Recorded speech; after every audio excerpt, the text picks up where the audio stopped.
So in this video, we're going to talk about 3 additional ways of getting user input. The first one, the radio button, is actually just another type of input tag that we've seen. It's similar to a checkbox. The next one, the select tag, is how we get drop-down menus. And finally, we're going to talk about the text area, which is how we can create text inputs that are multiple lines long. So I'm going to start, of course, with our standard HTML boilerplate. Go ahead and add in title, save that, and let's go ahead and add a radio button. So it's just input, type equals radio.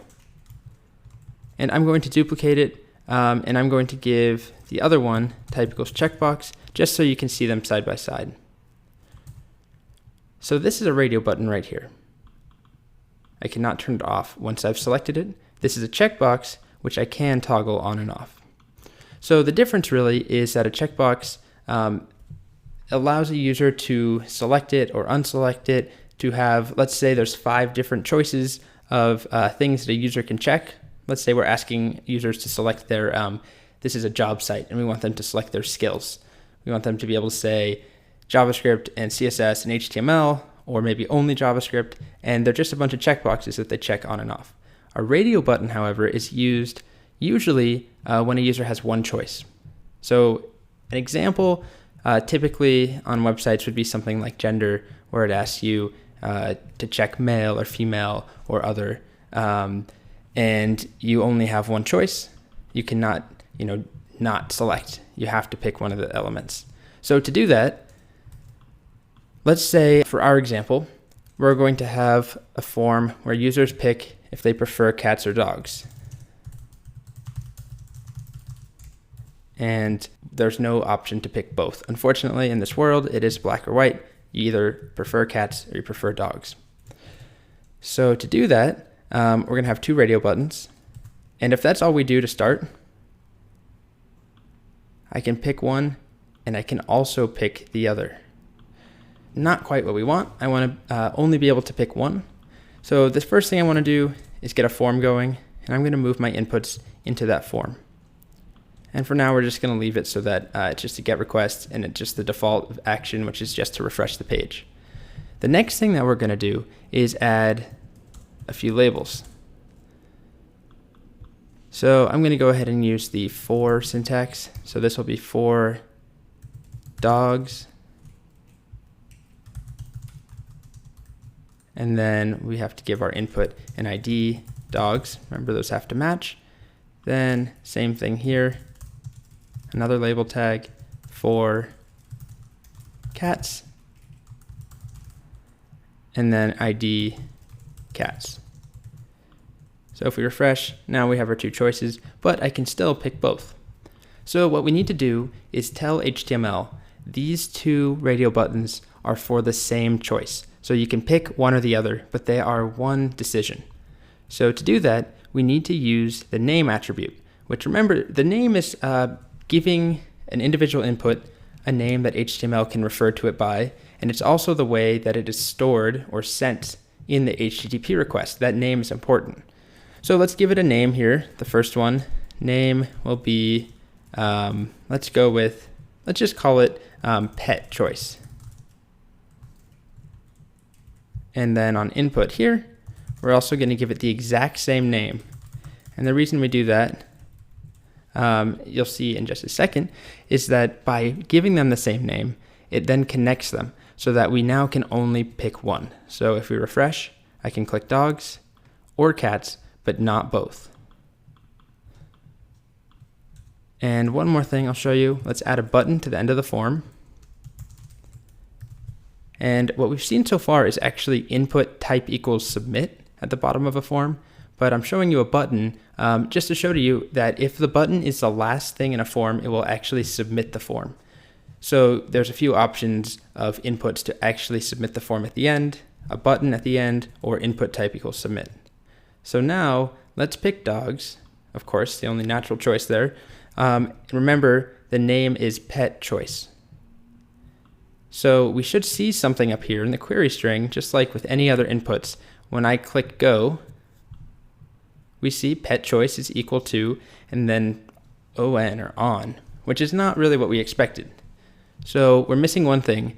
which is we need to also say what the value of this decision is. So I'm going to go ahead and add the value tag, that value attribute, and let's just say this value will just be dog, and this one will be cats. And let's make it all caps just so that you can see what's coming from where. Okay, so what this says, if the user clicks on dogs, under the name pet choice, store the value dogs in all caps. If the user submits and clicks cats, under the value or the name pet choice, store the value cats in all caps. So just to show that to you, let's click on dogs, go, and we get pet choice equals dogs. If we do cats, we get pet choice equals cats. So the next element we're going to talk about is the select tag. And what the select tag lets us do is create nice drop-down menus. So the tag name is it's just select. It's an opening and closing tag. And if I just do that, and that's it, just select, and I refresh my page, I actually already get a drop-down menu. It's just totally empty. So along with the select tag, we use the option tag. So inside of there, for every possible option that we want a user to pick, we add an option tag. So let's do a drop-down that lets a user pick their favorite color.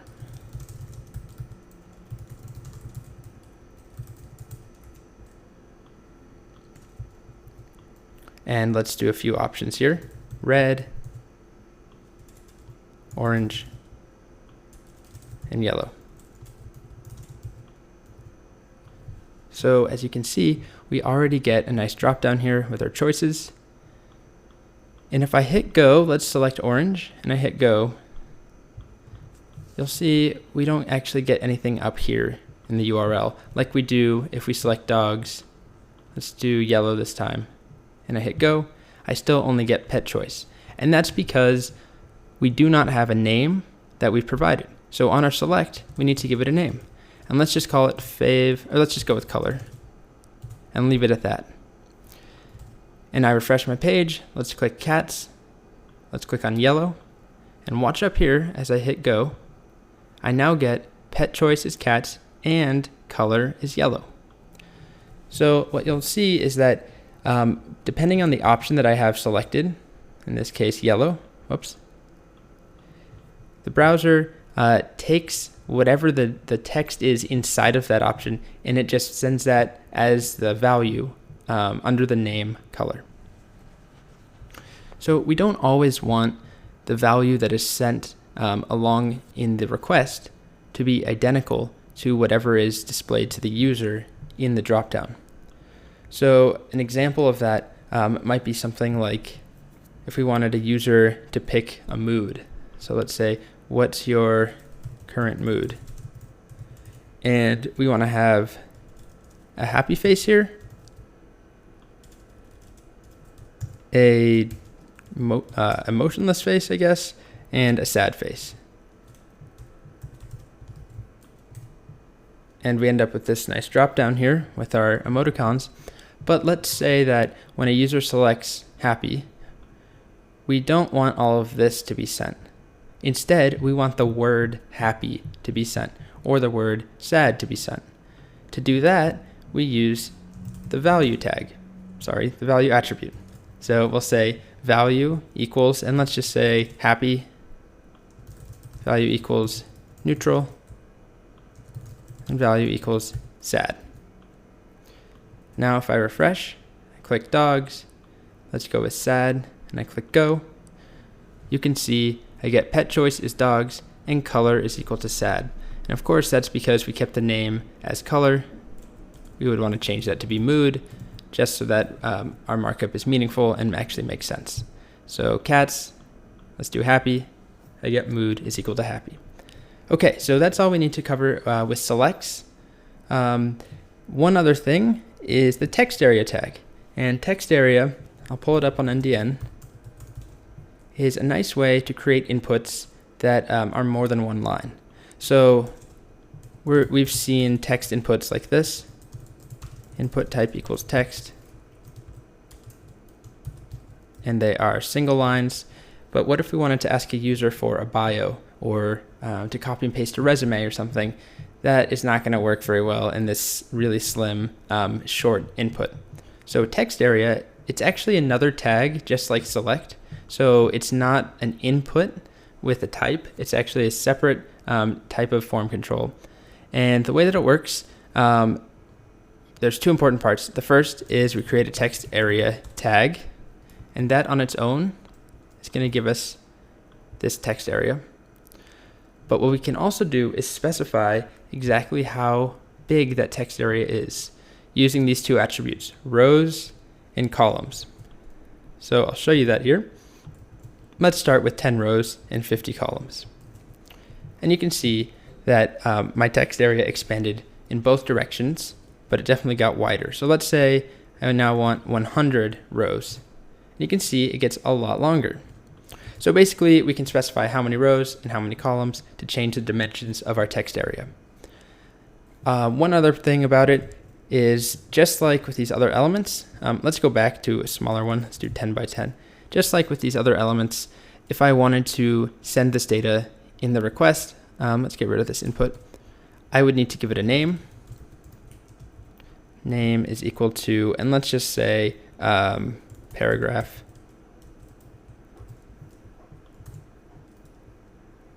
Fill out this paragraph with some text. I click go.